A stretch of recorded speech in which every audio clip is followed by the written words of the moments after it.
Bonjour à tous, nous allons commencer notre culte, l'église baptiste de Florac. Je voulais commencer par quelques petites annonces que nous avons et puis encore des bonnes nouvelles, des choses encourageantes pour nous. Donc les annonces hebdomadaires que nous avons ici, c'est réunion de prière lundi soir à 20h sur Zoom. On vous attend, connectez-vous pour que nous puissions prier ensemble. Et réunion de prière le vendredi soir à 20h à l'église sur place. Ok, nous avons aussi le lundi matin et le vendredi matin notre permanence qui n'est plus sur Zoom, mais que maintenant il est sur place à l'église de 8h45 à 11h45. Nous avons notre permanence ici à l'église. Vous pouvez passer pour discuter avec des masques, distanciation sociale, mais nous pouvons discuter, quand même prier ensemble, donc passer à la permanence, nous voir. Ok, et nous avons aussi notre étude biblique le mardi soir à 20h. C'est pas à 20h30 comme on était habitué sur Zoom, mais c'est à 20h, mardi soir à 20h, étude biblique. Et c'est pas cours sur Zoom, c'est sur place à l'église.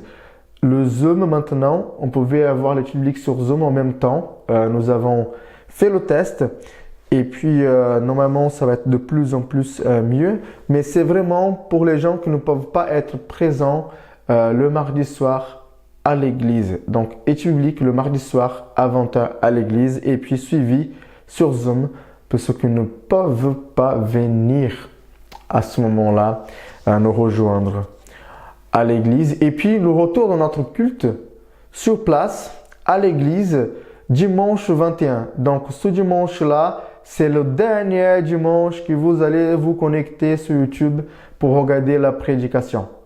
Ok, donc nous avons notre prédication maintenant à partir du dimanche 21 à l'église, les deux cultes, donc à 10h30 et deuxième culte à 14h30. Ça va être avec une grande joie que nous allons nous retrouver encore ici dans notre bâtiment pour louer le Seigneur, pour être avec le Seigneur, pour écouter la parole de Dieu.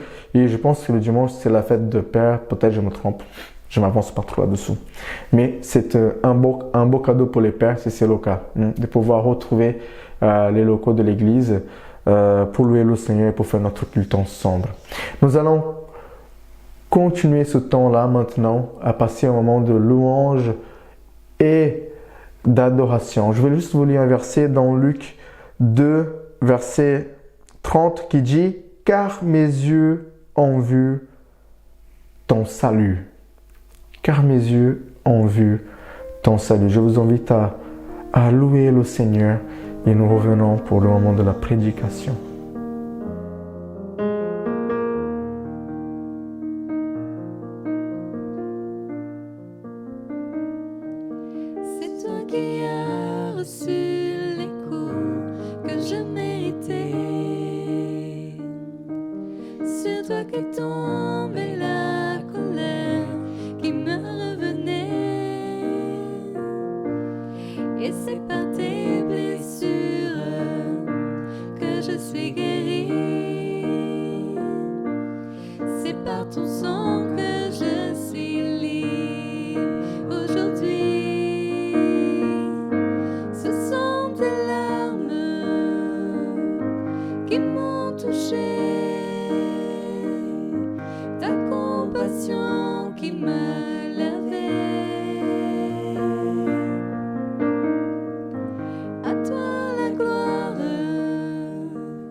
Touché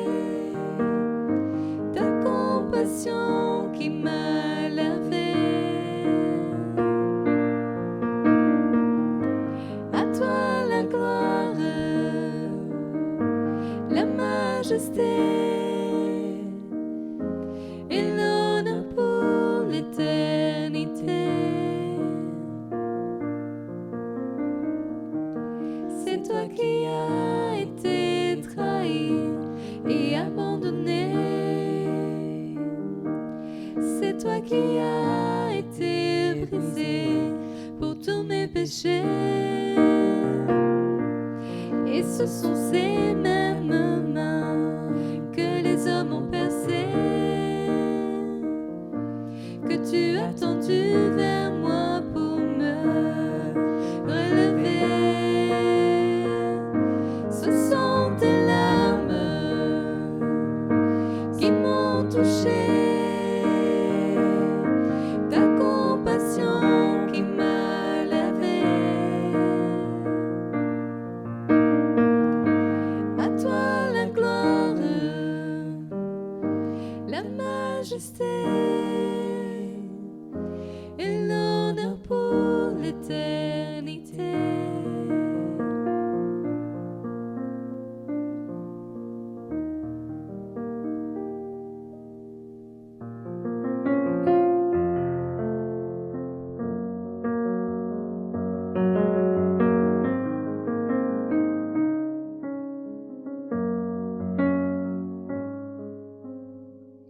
Tu es venu jusqu'à nous,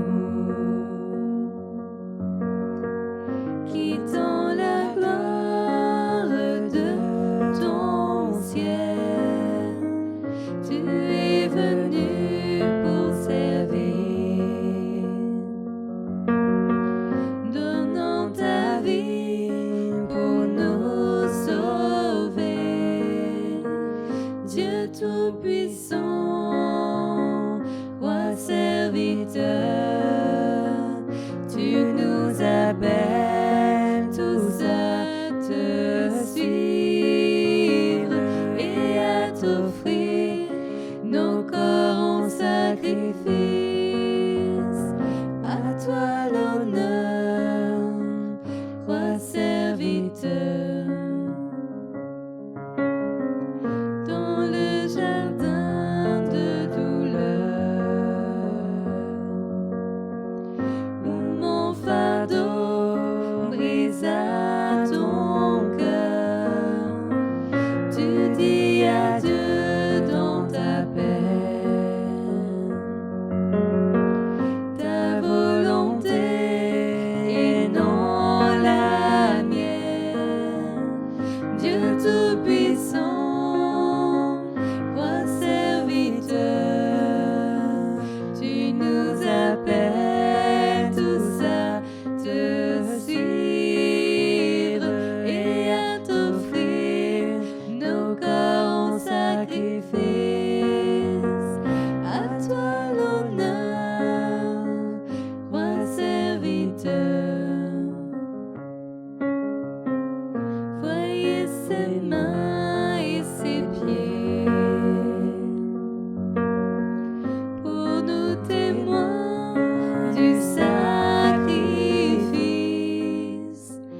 les mains qui tenaient la terre se livrent au clou de la colère. Dieu Tout-Puissant, Roi serviteur, tu nous appelles tous à te suivre et à t'offrir nos corps en sacrifice. À toi l'honneur, Roi serviteur. Apprenons donc à servir, en laissant Christ régner en nous, car en aimant nos prochains, c'est Jésus-Christ que nous servons. Dieu Tout-Puissant, Roi serviteur, tu nous appelles tous à te suivre et à t'offrir nos corps en sacrifice. À toi l'honneur, Roi serviteur.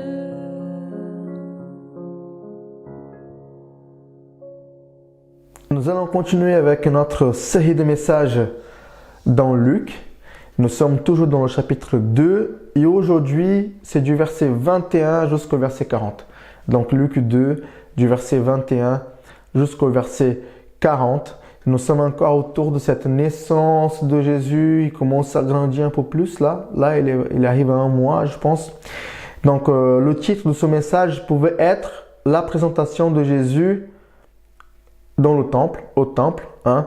Et comme sous-titre, je pouvais dire Jésus et ses témoins. Parce que nous allons voir des témoins qui vont venir ici dans ce récit de Luc. Hein. Il nous a présenté déjà plein de personnes qui sont passées par là, qui ont chanté, qui ont loué le Seigneur, etc. Et puis ça continue. Ça continue. Il y a pas mal de versets. Il y a beaucoup de choses dans ces récits ici. Ce qui rend la tâche un peu difficile de faire une prédication assez courte. Mais nous allons essayer de faire de notre mieux. Donc, on a vu dans notre dernière prédication ici que Luc nous avait apporté, hein, tous ces récits concernant la visite des anges, les bergers, toute cette louange qui a été faite ici. Hein. Et maintenant, il va nous présenter maintenant d'autres privilégiés, pas que les bergers, mais d'autres qui ont été privilégiés aussi par Dieu de rencontrer Jésus autant que bébé, d'avoir touché, d'avoir vu le salut à ce moment-là. Nous pouvons voir ici au moins 2 facteurs, au moins 2 scénarios dans cette histoire que Luc nous raconte. Le premier, c'est les prescriptions légales qui sont accomplies ici par les parents de Jésus. Et le deuxième, c'est la réception ou l'accueil de l'enfant par les témoins, par ces 2 personnes qui est Siméon et Anne. Nous pouvons diviser à peu près en 2 parties, peut-être une 3e partie à la fin du récit, versets 39 et 40, où c'est le retour à Nazareth, mais ça va être vraiment très rapide. Donc je vous invite à lire la parole de Dieu dans Luc chapitre 2 du verset 21 jusqu'au verset 40, qui nous dit « Le 8e jour auquel l'enfant devait être circoncis étant arrivé. » Donc voilà, c'est bon, 8 jours. On lui donna le nom de Jésus, nom qu'avait indiqué l'ange avant qu'il fût conçu dans le sein de sa mère. Et quand les jours de la purification furent accomplis, selon la loi de Moïse, Joseph et Marie le portaient à Jérusalem pour le présenter au Seigneur. Suivant ce qui est écrit dans la loi du Seigneur, tout mâle premier-né sera consacré au Seigneur. Et pour offrir en sacrifice 2 tourterelles aux 2 jeunes pigeons, comme cela est prescrit dans la loi du Seigneur. Et voici, il y avait à Jérusalem un homme appelé Siméon, et cet homme était juste et pieux. Il attendait la consolation d'Israël, et l'Esprit Saint était sur lui.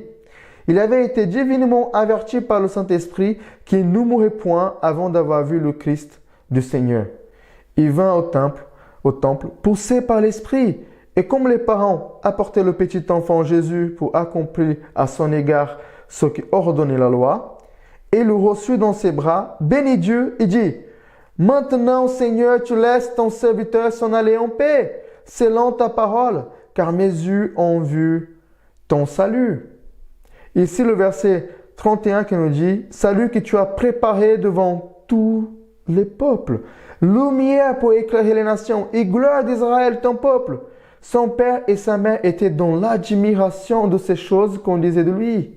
Siméon les bénit et dit à Marie sa mère, « Voici, cet enfant est destiné à amener la chute et le relèvement de plusieurs en Israël et à devenir un signe qui provoquera la contradiction.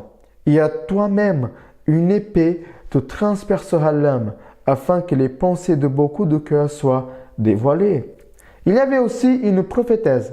Donc le deuxième personnage nous présente Anne, fille de Phanuel, de la tribu d'Azer. Elle était fort avancée en âge et elle avait vécu 7 ans avec son mari depuis sa virginité. Restée veuve et âgée de 84 ans, elle ne quittait pas le temple et elle a servi Dieu nuit et jour dans le jeûne et dans la prière. Étant souvenue, elle aussi à cette même heure, elle a loué Dieu et elle a parlé de Jésus à tous ceux qui attendaient la délivrance de Jérusalem. Lorsqu'il a eu accompli tout ce qui ordonnait la loi du Seigneur, Joseph et Marie retournèrent en Galilée, à Nazareth, leur ville. Le verset 40, d'une grande beauté aussi. Or, l'enfant croissait et se fortifiait, il était rempli de sagesse et la grâce de Dieu était sur lui. Donc nous allons voir ici, comme j'ai dit, deux facteurs, deux scénarios de ce récit. Le premier, c'est les prescriptions qui étaient de la loi, qu'il fallait être accompli à ce moment-là, et puis la réception de l'enfant par les témoins. Passons à au premier scénario, ce premier facteur que nous trouvons ici. Ok, du verset 21 jusqu'au verset 24. Nous avons ici, dans cette première session, au moins 3 rites de la loi qu'il fallait être accomplis à ce moment-là. Hein. 3 rites légaux, on peut le dire. 1, c'est la circoncision de Jésus. Le 2, c'est la purification de Marie, ici. Et le 3e, c'est la présentation de Jésus, ici, au Seigneur. Ok? Donc, pour la circoncision de Jésus, le 8e jour auquel l'enfant devait être circoncis étant arrivé, on lui donna le nom de Jésus. On a fait toute une prédication là-dessus par rapport à la circoncision de Jean-Baptiste. C'est pour ça que nous n'allons pas passer trop de temps à parler de ça. Et en vrai, je ne vais pas trop m'attarder sur cette première partie ici, sur les prescriptions légales de la loi auxquelles devait être accompli. Le mot loi revient ici au moins 5 fois. Hein. Ce terme-là, la loi, revient ici au moins 5 fois dans Luc 2, de 21 à 40. Ce qui dit que même si Jésus est venu pour nous délivrer du joug de la loi, il est né sous la loi, il a obéi ses préceptes, il n'est pas venu pour abolir ou pour détruire la loi, mais pour la accomplir. Donc on voit ça dans Galates 4, de 1 à 7, Matthieu 5, 17 et 18. Donc Jésus est circoncis au 8e jour, comme c'était pour tous les garçons juifs à l'époque, pour entrer dans cette alliance qui a été faite entre Dieu et Abraham. Il reçoit son nom à ce moment-là, donc l'obéissance des parents qui disent « Ok, l'ange a dit que c'était Jésus, donc ça va être Jésus. Hein? » Il n'y a pas eu toute la fiesta qu'on a vue comme Jean-Baptiste, c'était tout simplement comme ça. Le deuxième, c'est la purification. Et j'avais noté une citation de MacArthur ici qui dit « Une femme qui mettait au monde un fils était rituellement impure pendant 40 jours. Cette période était doublée en cas de naissance d'une fille. » Non, Lévitique 12, de 2 à 5, nous parle de ça. Après cette période-là, elle devait offrir en sacrifice un agneau d'un an et un jeune pigeon ou une tourterelle. Lévitique 12, 6. Si elle était pauvre, elle pouvait offrir 2 tourterelles ou 2 pigeons. Lévitique 12, 8. L'offrande de Marie indique clairement qu'elle et son époux étaient pauvres. Et d'autres dira ici que même à ce moment-là, ils n'avaient pas encore rencontré les gens qui l'ont offert des cadeaux à ce moment-là. Donc, parce que sinon, ils auraient du moyen d'offrir un agneau. La famille de Jésus était pauvre. Ils étaient pauvres. Et ça se voit par le sacrifice qu'ils offrent ici, à ce moment-là. Ils n'avaient pas de moyen d'offrir un agneau. Mais en même temps, Dieu va donner ce sacrifice-là. Jésus sera lui-même ce sacrifice et qui vient de cette famille ici. Donc ça montre le contexte pauvre auquel Jésus est né, pauvre et simple auquel Jésus est né ici. Jésus ne venait pas d'une famille de riches et des fois c'est ça notre fierté, être venu d'une famille de riches. Je m'appelle quand j'étais à l'école, ça fait un bout de temps, hein. Je n'ai pas été beaucoup non plus. Et à ce moment-là, on avait à peu près une fierté de dire « Ah, je suis de telle famille, je suis riche. » Et quand on était pauvre, on venait d'une famille pauvre, on se cachait un peu. Et puis, je suis même à être dans une église où les familles riches avaient plus de privilèges que les familles pauvres, ou même parmi les ados, les jeunes, on voyait ceux qui étaient riches, ceux qui étaient pauvres, et puis ça faisait une distinction. Et puis, il y en a qui étaient fiers d'être riches et d'avoir des moyens, et d'autres qui étaient moins fiers d'être pauvre à ce moment-là. Tout ça en oubliant que Jésus lui-même est né dans la simplicité, dans l'humilité. Il venait d'une famille pauvre. La pauvreté, c'est pas une honte. Et c'est Dieu, il prend soin des pauvres. Et la Bible en parle beaucoup des pauvres.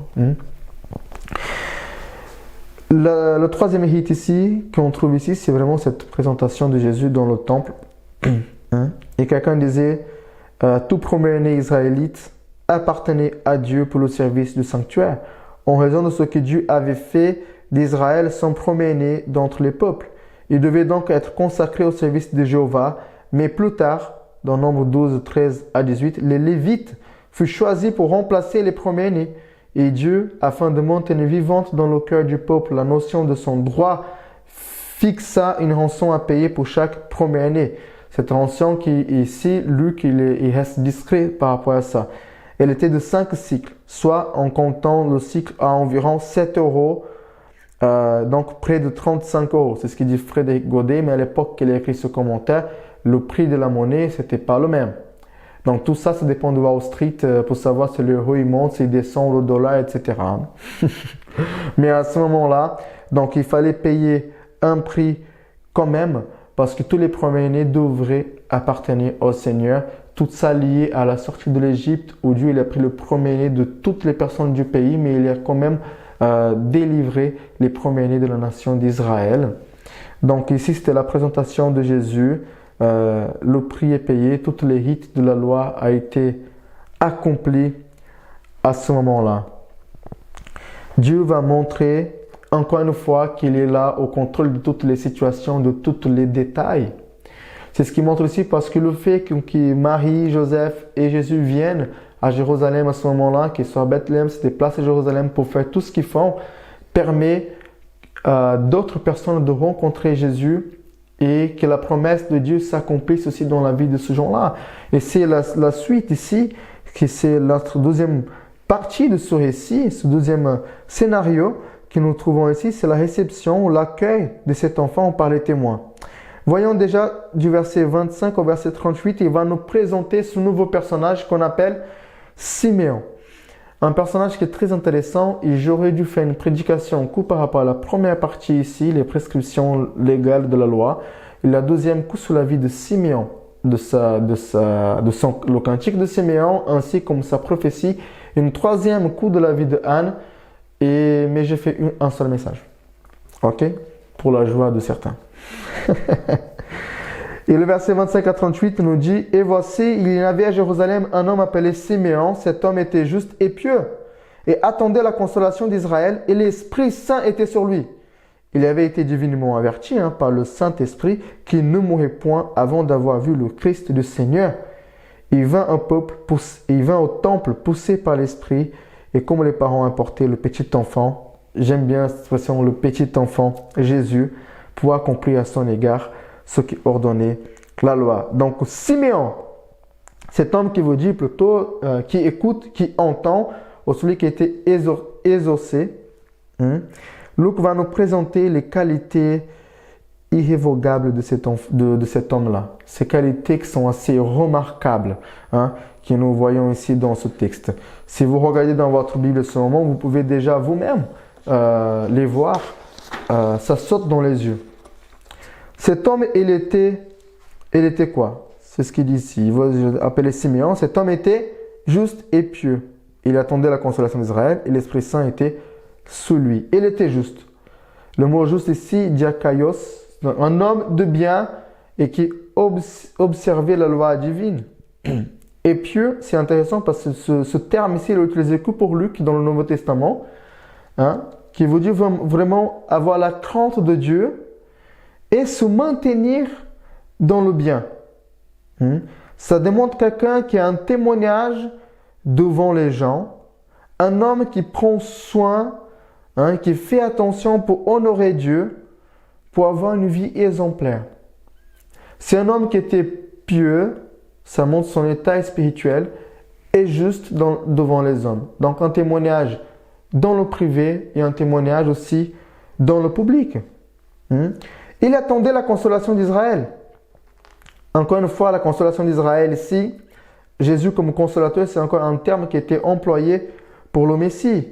Quelqu'un disait que cette expression est probablement en rapport avec la parole d'Ésaïe 41 qui dit « Consolez, consolez mon peuple ». Dans Jean 14, verset 16, Jésus va prier pour que Dieu envoie un autre consolateur. Et le mot autre ici, c'est pas un autre qui est différent, mais un autre de la même nature, le mot grec. Et c'est là où il faut le chercher, mais il nous explique ça. Donc Jésus était vu comme un consolateur aussi. Romains 15, verset 5, Paul nous parle d'un Dieu de persévérance et consolation aussi. Donc Siméon, c'était un homme qui était juste, qui était pieux, qui était exemplaire devant les autres, devant la société. Il était connu pour cela.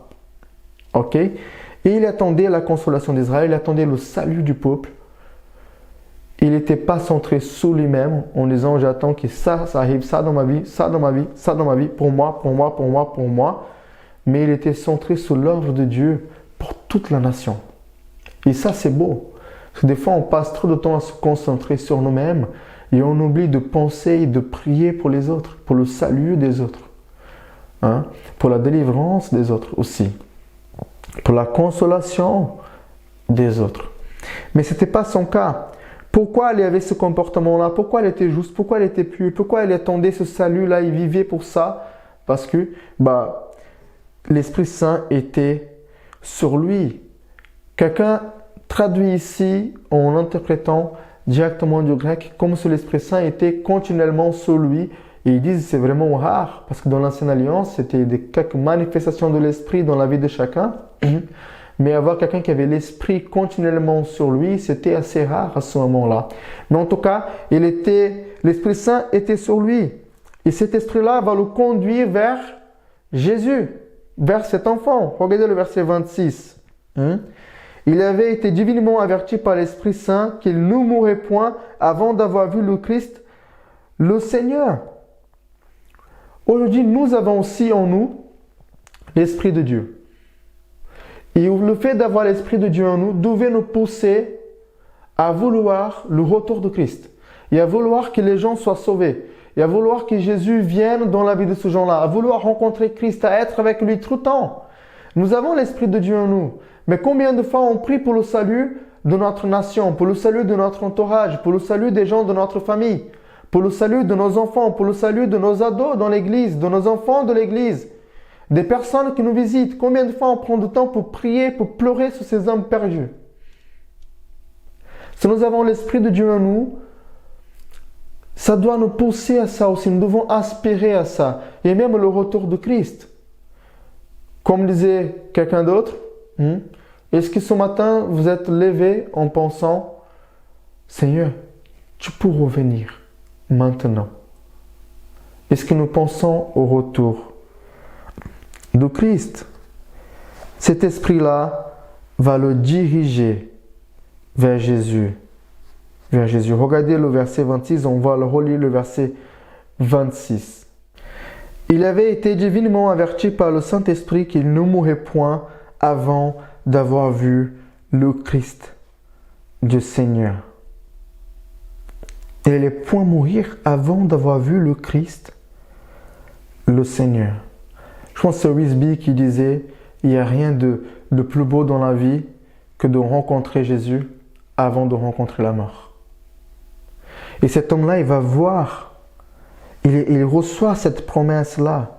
Et il faisait partie de ce groupe de fidèles en Israël, comme Zacharie, comme Élisabeth.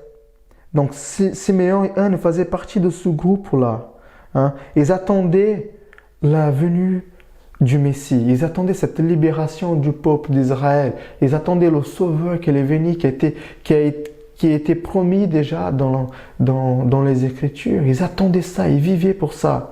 Et ils reçoivent cette promesse qui est assez incroyable. Dieu qui le dit tout clairement, tu ne mourras point avant d'avoir vu le Christ, avant d'avoir vu l'accomplissement de la plus belle promesse de la parole de Dieu. Tu ne vas pas mourir. L'objectif de la vie de cet homme, c'était Jésus. Il vivait pour ça. Dieu avait promis ça, et puis maintenant, il allait voir l'accomplissement de cette promesse dans sa vie. Il n'a pas vécu dans l'attente de l'accomplissement de la promesse de Dieu qui avait dit « Tu auras une maison, ou tu vas te marier, ou tes enfants vont être comme ça, comme ça, comme ça, Enfin, plein de choses qui, des fois, c'est lié à notre ego et au côté matériel de la vie. Il vivait vraiment pour l'accomplissement de cette promesse de voir le salut en personne. Le salut en personne et tout ce qu'il pouvait apporter pour les nations d'Israël et pour toutes les nations. C'est un exemple pour nous. Nous qui vivons occupés et préoccupés pour tant de choses dans notre vie. Et des fois, quand nous avons le temps, nous pensons à ce salut si merveilleux que Dieu nous a donné et puis nous prions peut-être pour le salut des gens. Lui, il vivait pour ça, constamment. Pour ce salut-là, il vivait constamment pour ce salut.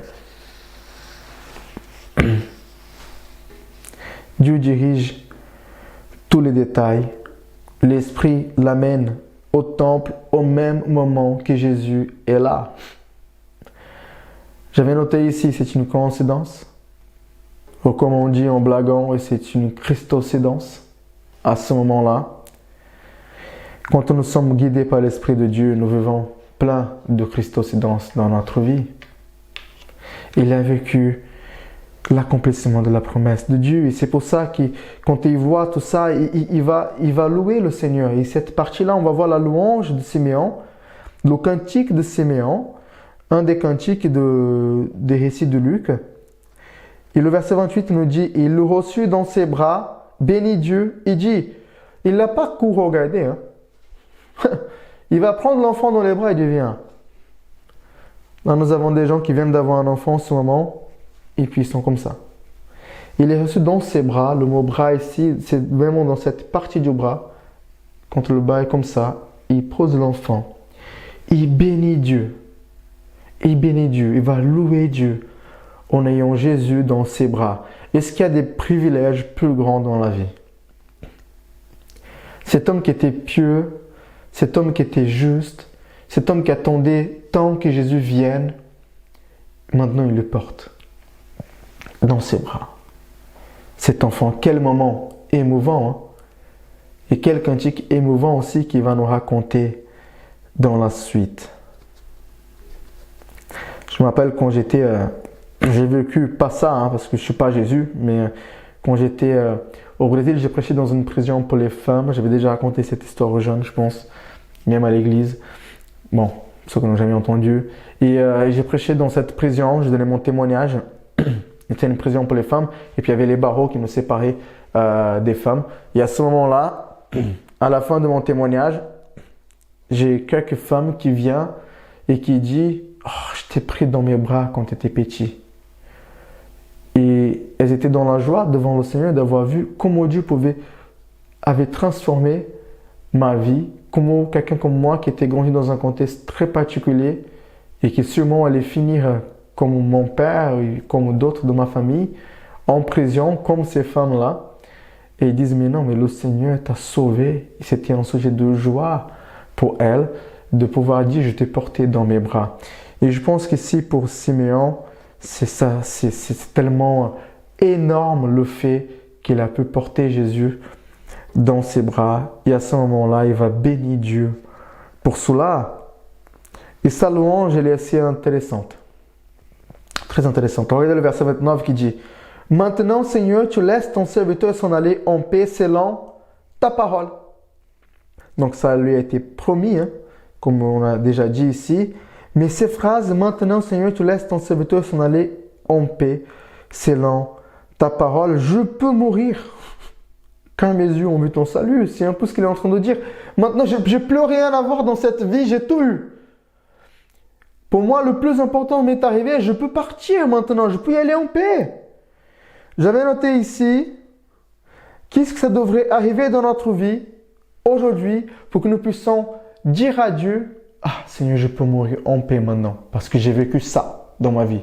Parce que j'ai vécu ça, ça et ça et ça dans ma vie, maintenant je peux aller en paix. » Qu'est-ce que nous attendons tant de recevoir dans notre vie qui nous permettrait de dire au Seigneur, je peux mourir en paix. Et déjà, est-ce que si vous êtes mort aujourd'hui, vous êtes en paix? Est-ce que vous partez en paix? Et il est dit dans le verset 30, car mes yeux ont vu ton salut, Son espérance a été comblée, sa joie a été complète et son cœur était en paix. Il était en paix. Je trouve ça beau de pouvoir dire à Dieu, je peux mourir maintenant. Et la raison, c'est parce qu'il est dit, mes yeux ont vu ton salut. Jésus est le Sauveur, il est lui-même le salut que Dieu nous donne. Quelqu'un a supposé que Siméon était quelqu'un de très âgé. On disait qu'il avait au moins 113 ans à ce moment-là. Selon la légende qui dit ça, hein, c'est les histoires qui parlent de ça. Mais en fait, Luc ne nous dit pas quel âge il a. Donc, le fait qu'il dise « je peux mourir maintenant », les gens disent « ah, il était très âgé ». C'est pour ça qu'il dit ça. Mais ici, il a dit pourquoi il peut mourir maintenant. Pas parce qu'il était âgé, quoique je pense que peut-être il était âgé, oui. Mais parce que ses yeux ont vu le salut. Ses yeux ont vu le salut. Et il va plus loin que cette Messie qui était attendue par tout le monde, juste de la libération du peuple de ses ennemis. Mais il voit ici le salut, le Sauveur qui vient pour sauver le peuple de ses péchés, comme a été annoncé. Et il développe ce salut-là, que c'est le salut, le verset 31, salut que tu as préparé devant tous les peuples. Tous les peuples. Simeon va louer Dieu pour le fait que Jésus est venu pour sauver, pas simplement le peuple d'Israël, mais tous les peuples dont toi et moi nous faisons partie aujourd'hui. Salut que tu as préparé devant tous les peuples. De quelle façon? Regarde, le verset 32 nous explique encore. Préparé comme lumière pour éclairer les nations et gloire d'Israël, ton peuple.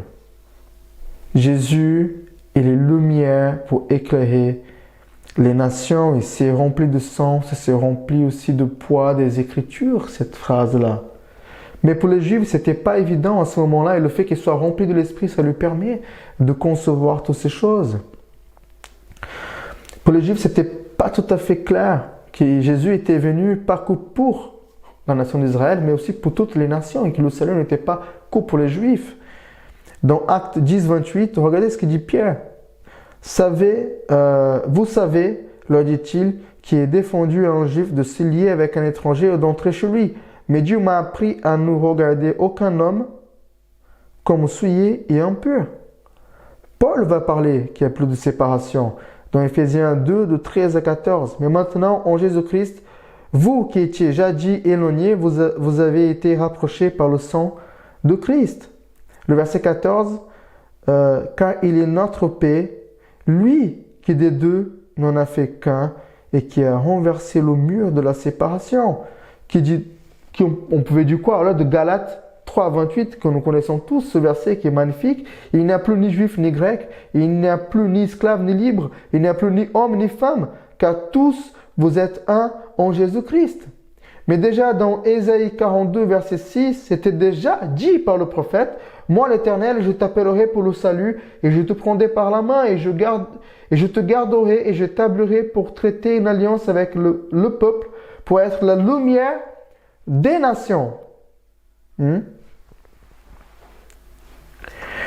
Avec toutes ces déclarations de Siméon auxquelles je passe très vite par là, je suis très conscient, où il voit Jésus comme le Sauveur et puis lumière qui va pour éclairer toutes les nations. Donc le salut pas simplement pour Israël, pas que la délivrance de la nation, mais le salut de toutes les nations. Cet enfant, ça ne serait pas que le Sauveur de la nation d'Israël, mais de tout le monde entier, de tous ceux qui croient en lui. Et ce n'est pas de s'étonner que là, le verset 33 dit « Son père et sa mère étaient dans l'admiration des choses qu'on disait de lui. » Entre le cantique de Zacharie, entre le cantique d'Élisabeth, entre ce qu'a dit les bergers, ce que les anges ont dit après, même avant sa naissance, maintenant Siméon qui arrive, un gars inconnu qui arrive comme ça, et puis hop, voilà, ça c'est le Sauveur, il dit tout ce qu'on vient de parler ici. Bah, ça confirme de plus en plus l'identité, la personne de cet enfant-là. Et ça va vraiment étonner, ça va donner une admiration à ses parents. Mais quelqu'un explique aussi que cette admiration est donnée pour le fait qu'ils disent c'est pas que pour le salut des nations, le salut d'Israël, mais pour dans toutes les nations. Et ça, pour les Juifs, comme on vient de dire, c'était pas très clair. Et c'est peut-être encore un sujet d'admiration pour les parents de Jésus de savoir que, ah ouais, donc ça va beaucoup plus loin de ce qu'on pensait à ce moment-là. Il fait son cantique, son adoration, sa louange, mais Luc ne s'arrête pas là. Luc va nous relater aussi, va nous dire aussi sa prophétie, ou son avertissement. Il donne un avertissement aussi, une prophétie, une révélation, qui vient du verset 34 jusqu'au verset 35, qui nous dit « Siméon les bénit et dit à Marie, sa mère, « Voici, cet enfant est destiné à amener la chute et le relèvement de plusieurs en Israël. Il est devenu un signe qui provoquera la contradiction. Il y a toi-même une épée te transpercera l'homme, afin que les pensées de beaucoup de cœurs soient dévoilées. » Là, c'est un coup, hein, parce que une fois qu'on a toutes ces citations, toutes ces cantiques qui parlent de cet enfant et toute la gloire, hein, de cet enfant et tout ce qu'il va faire, et c'était beaucoup de joie, beaucoup de louange, beaucoup d'adoration. Ici, l'avertissement, c'est comme un seau d'eau, hein, très fraîche, glacée même sur la tête des fois. Et l'évangile provoque ça des fois dans la vie des gens, et nous devons prêcher cet évangile-là et ne pas cacher la réalité de l'évangile, parce que c'est la réalité du Messie et de sa vie. Cet enfant était destiné à amener la chute et le relèvement de plusieurs en Israël et est devenu un signe qui provoquera la contradiction. Les gens voient ici, dans cette déclaration-là, cette histoire de la pierre d'achoppement, qui Jésus il est. Hein. Quelqu'un disait la chute et le relèvement de beaucoup en Israël. Pour ceux qui le rejettent, Christ est une pierre d'achoppement, mais ceux qui le reçoivent, au contraire, sont élevés. Et en citation de Éphésiens 2.6, Isaïe 8, 14.15, Osée 14.9, très intéressant, et en Corinthiens 1, 23 et 24.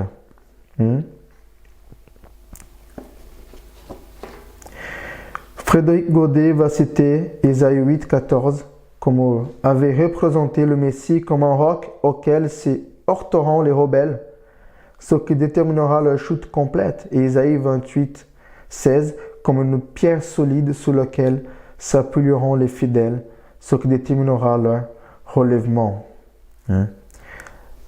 Ce Jésus-là, maintenant, il est en train de dire ici aussi Siméon à Marie, il va être, oui, accepté par quelques-uns, mais il va être aussi rejeté par des autres. Sa prédication, son salut, ceux qui vont croire en lui vont être sauvés, vont être relevés, mais il y aura une grosse partie qui vont le rejeter, et une grosse partie qui vont avoir en lui une pierre d'achoppement. Il va être une chute pour plusieurs. Ceux qui vont vraiment le rejeter, les rebelles, ceux qui vont périr parce qu'ils n'ont pas cru en lui. Quand nous voyons sa naissance, tout ce qui se passe, tout ce qui Marie, Joseph entend depuis le début, pouvez se croire, mais ça y est, tout le monde va croire en lui, son ministère va être d'une beauté énorme, il n'y aura aucune difficulté, il n'y aura rien. Mais Siméon est en train de donner cet avertissement et dans sa prophétie, il dit attention parce que c'est ce qui va se passer. Jésus est ce rocher où les gens vont se heurter sur lui, ils vont tomber, ils vont chuter, en même temps qu'il est ce rocher auquel nous bâtissons notre vie. Et la prédication de l'évangile, c'est ça. Hein. Ce que Paul disait, c'est de la folie pour certains. Mais pour nous qui croyons, c'est la puissance de Dieu pour le salut. Et l'évangile, ça va être toujours à deux tranchants. Soit il te sauve, soit tu es attaché à Jésus et puis voilà, c'est parti. Soit tu le rejettes complètement, tu trouves que c'est une folie et puis tu t'agaces et tu deviens violent. Et quand nous allons annoncer l'évangile, ça va être comme ça. Il y en a qui vont recevoir cet évangile-là avec beaucoup de joie, ils vont se convertir au Seigneur. Et d'autres qui vont peut-être même le frapper en visage en disant « Sors de là avec ces histoires. Mais qu'est-ce que tu racontes ?» Mais t'es vraiment bête de croire à toute cette fantaisie qui t'appelle l'évangile. Il va devenir un signe qui provoquera la contradiction.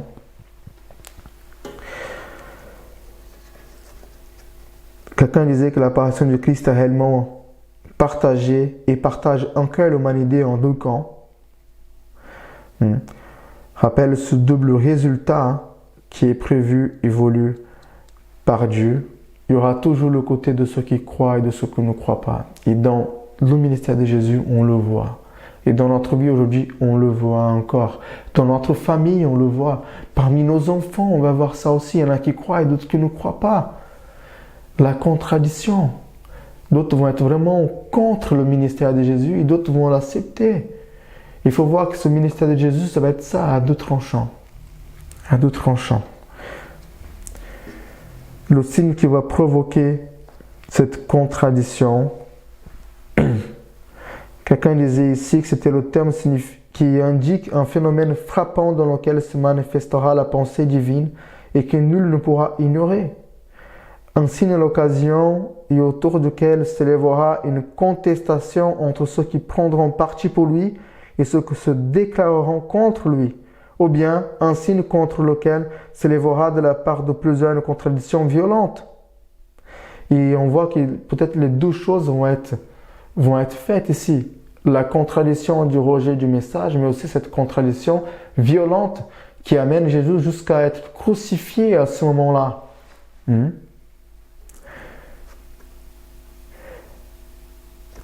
Verset 35 nous dit « Et à toi-même, une épée te transpercera l'âme, afin que les pensées de beaucoup de cœurs soient dévoilées. » Et à toi-même, une épée te transpercera l'âme, que les pensées de cœur vont être dévoilées. Et tous ces comportements, le rejet de Christ, ce qu'ils vont faire, la contradiction, la crucifixion, toute l'hostilité que le ministère de Jésus va vivre, avec les Juifs, les chefs religieux, la foule, qui dira « T'es le Messie » et qui après dira « Mais crucifie-le ».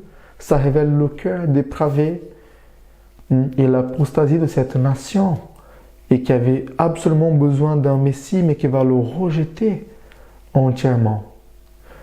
Simeon est en train de dire à Marie ici « Attention, ça va être dur, ça va être dur ». Et elle va voir Marie comme une épée qui va transpercer son âme.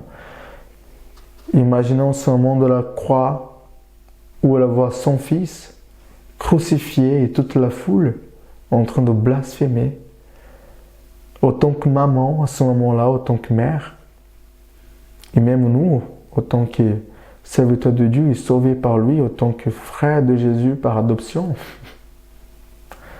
ça fait mal au cœur. Et la douleur de Marie, ça sera comme une épée qui transperce son ventre. C'est subite, ça va faire mal. Mais elle a besoin de savoir que cet enfant magnifique, qui est né et qui apporte toutes ces prophéties, toutes ces louanges, toutes ces personnes qui viennent lui parler l'ange et tout ce qui va avec, va vivre un ministère difficile et ça va être une douleur pour elle aussi. Mais maintenant, on va voir aussi le témoignage de Anne. Simeon fait son rôle, il va louer le Seigneur, il va aussi avertir Marie à ce moment-là. Et maintenant, Luc nous rajoute un autre personnage. C'est celui de Anne.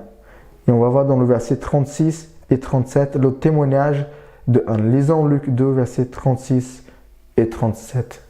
Il y avait aussi une prophétesse, Anne, fille de Phanuel, de la tribu d'Aser. Elle était fort avancée en âge et elle avait vécu 7 ans avec son mari depuis sa virginité. Restée veuve et âgée de 84 ans, elle ne quittait pas le temple et elle a servi Dieu nuit et jour dans le jeûne et dans la prière. Étant souvenue elle aussi à cette même heure-là, elle a loué Dieu. Et elle a parlé de Jésus à tous ceux qui attendaient la délivrance de Jérusalem. Il nous manque du temps pour parler de ça. Je vais faire très vite. Il nous manque du temps pour parler de cette femme. Il y en a qui disent ici qu'elle était plutôt avancée en âge de 84 ans et d'autres disent non, ça fait 84 ans qu'elle est veuve. Ce qui l'amène à un âge beaucoup plus avancé plus tard, qui était encore plus âgée que cela. Mais Luc prend le soin de dire qu'elle était prophétesse, ce qui n'était pas tout à fait très commun. Dans l'Ancien Testament, on voit au moins 5 femmes, je pense, qui a eu ce rôle-là. Mais il parle de la tribu de laquelle elle appartenait aussi, la tribu d'Aser. Mais surtout, il s'appuie sur le fait qu'elle était fort avancée en âge, chose qu'il ne dit pas pour Siméon.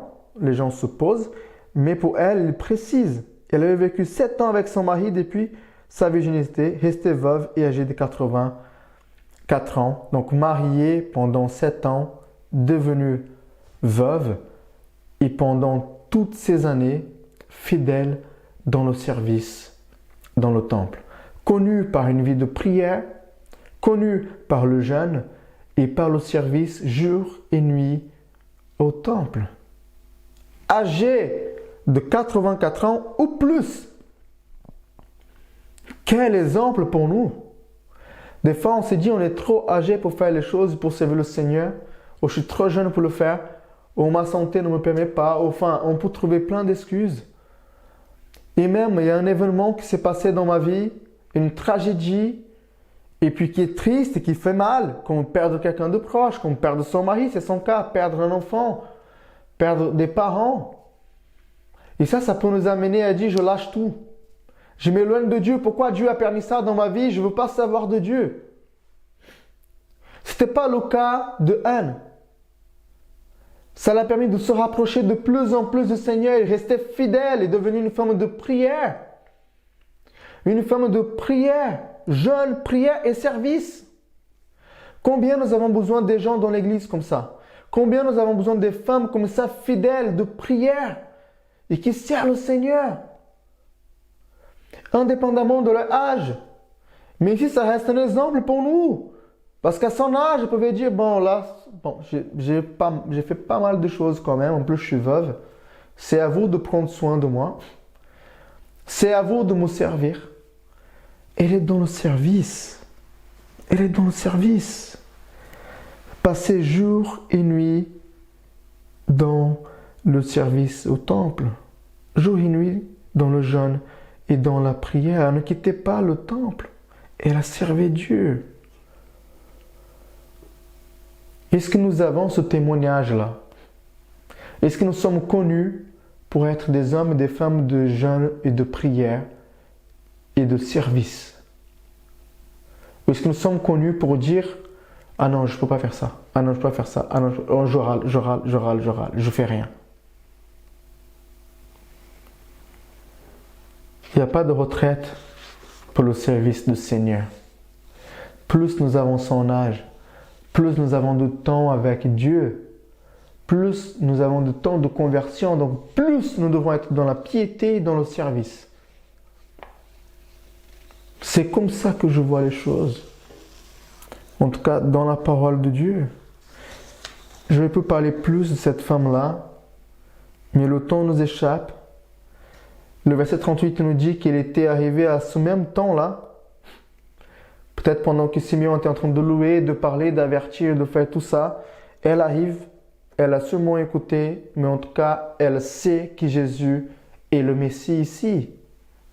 Encore une fois, une coïncidence, une christocidence.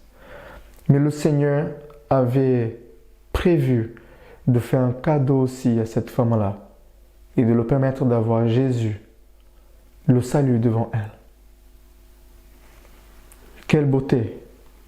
Quel cadeau de la part de Dieu!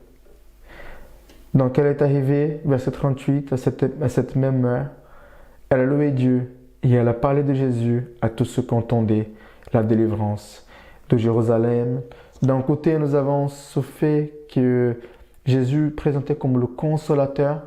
Ici, maintenant, nous avons Jésus comme celui qui délivre, un Dieu de délivrance. En tout cas, il y avait au moins un groupe en Israël, des gens qui attendaient le Messie, qui attendaient le consolateur, qui attendaient celui qui allait nous délivrer de nos péchés, qui attendaient loin de Dieu. Et elle a parlé à tous ces gens-là. Une évangéliste qui va témoigner de Jésus à son âge, à tout son entourage. Si vous avez vu le salut, si vous avez vu Jésus, si Jésus vous a rencontré, s'il vous a sauvé, est-ce que vous parlez à votre entourage de lui? Est-ce que vous témoignez autour de vous de Jésus? Anne nous laisse un bon exemple. Elle le faisait. Elle l'a fait plusieurs. Et elle l'a fait ici, le récit nous parle et nous montre. Et ça nous encourage et ça reste un exemple pour nous. Nous devons parler de Jésus, même s'il y aura des contradictions, même s'il y aura des luttes, même s'il y aura des persécutions, de l'hostilité. Mais depuis la naissance de Jésus, on voit déjà que ce serviteur d'Ésaïe 53 est déjà mis en lumière ici. Et Siméon, Dieu n'a pas voulu cacher ça de Marie, de ses parents, ni de nous. Depuis sa naissance, il va rencontrer des difficultés dans sa vie, dans son ministère. Et quand nous prêchons l'évangile, nous devons prêcher en sachant ces choses-là. En sachant toutes ces choses. Ces personnages-là que Luc nous présente restent des exemples pour nous. Et puis Luc nous dit ici, dans versets 39 à 40, il nous parle de cet retour à la maison. Lorsqu'il eut accompli tout ce qui ordonnait la loi du Seigneur, Joseph et Marie retournèrent en Galilée, à Nazareth, leur ville. Luc précise encore une fois, il retourne à Nazareth, il est né à Bethléem, il était à Jérusalem, il retourne à Nazareth. Il va grandir là-bas. Les chefs religieux ne vont pas comprendre, il n'y a rien de bon qui vient de Nazareth. Jésus n'est pas né là-bas, mais c'était la ville de ses parents, il grandit dans cette ville-là. Donc Luc précise encore une fois qu'il retourne en Galilée, à Nazareth, leur ville, même si Jésus n'est pas né là-bas. Et puis ils ont accompli tout ce qui ordonnait la loi du Seigneur. Encore un exemple, tout ce que la loi ordonnait, tout ce que les exigences de Dieu étaient accomplies ici par Joseph et par Marie. Et des fois nous prenons à la légère les ordonnances, les commandements de Dieu. Nous devrons prendre ça au sérieux et vivre pour mettre en pratique et pour obéir tout ce que Jésus nous a demandé de faire. Le verset 40, quelle beauté! Encore une fois, l'enfant croissait et se fortifiait. Il était rempli de sagesse et la grâce de Dieu était sur lui. Et ce verset va être une transition pour nos prochaines prédications auxquelles cet enfant maintenant qui va grandir et qui depuis son jeune âge va déjà étonner les gens. Il va déjà être impressionnant. Les gens vont être impressionnés par lui parce qu'il est impressionnant dans sa sagesse. Il est rempli de grâce. Il grandit, il se fortifie. Et ce verset donne la transition pour Jésus qui maintenant c'est plus un petit bébé, mais ça va être maintenant un enfant plus âgé et qui va commencer déjà à démontrer qui il est. Dans ma conclusion, j'avais noté ici que connaître Jésus, c'est un privilège que nous avons. Que ça soit clair pour nous, connaître Christ, avoir le salut, c'est un privilège, une grâce que Dieu nous a fait. Une grâce que Dieu nous a fait. Ça doit nous amener à une vie d'adoration, de louange et de témoignage. Une adoration et la louange pour Dieu et un témoignage devant les autres. Ça doit nous amener à parler de lui à tout notre entourage. Ça peut provoquer des contradictions, des persécutions de la part de nos proches, de notre entourage aussi, qui vont entendre ce message. Mais en tout cas, le fait d'avoir le salut en nous, d'avoir ce privilège, nous devons. Et je pense que l'Esprit de Dieu nous pousse à ça, à parler de lui, à notre entourage, et à évangéliser et à témoigner. À l'exemple de Simeon et de Anne, nous devons être vraiment, avoir une vie de piété. Et n'avoir aucun objectif que ce soit plus grand que celui de rencontrer Christ, de témoigner Christ. Notre objectif, c'est de témoigner, témoigner et témoigner. Qu'est-ce que vous souhaitez de plus à votre entourage? Qu'est-ce que vous souhaitez de plus à vos enfants? Qu'ils ont un bon diplôme, qu'ils arrivent à une bonne fac, qu'ils ont une belle carrière, qu'ils se marient avec, si c'est un garçon qui se marie avec une femme qui toi tu as choisi parce qu'il faut qu'elle soit gentille avec moi, ou avec un garçon qui moi j'ai choisi parce qu'il faut qu'il ait des moyens de prendre soin de ma fille. Enfin, qu'est-ce que nous souhaitons de plus pour nos enfants? Notre éducation donne un peu la réponse. C'est quoi notre priorité? Qu'est-ce que nous souhaitons le plus pour notre entourage? Notre comportement envers nos voisins, envers les gens de notre famille, envers la société, donne aussi la réponse. Nous devons souhaiter plus que tout que les gens rencontrent Christ. Comme Simeon, nous devons dire je peux mourir aujourd'hui parce que j'ai rencontré le Seigneur, j'ai rencontré le salut. J'ai besoin de rien d'autre. Il n'y a rien d'autre qu'un être humain a besoin ici-bas, qui est vital pour lui, que sa rencontre avec Jésus et être sauvé par lui. Témoignons ce Jésus à notre entourage. Louons Dieu. Adorons-lui jour après jour pour ce privilège qu'il nous a donné d'être ses enfants et de nous avoir donné le salut. Je vous invite à continuer un temps maintenant de adoration et de louange. Je souhaite un bon dimanche à tous et à dimanche prochain, Dieu voulant, à l'église pour notre culte. Que le Seigneur vous bénisse, que vous passiez un bon dimanche ensemble, adorer ce Jésus qui est notre salut.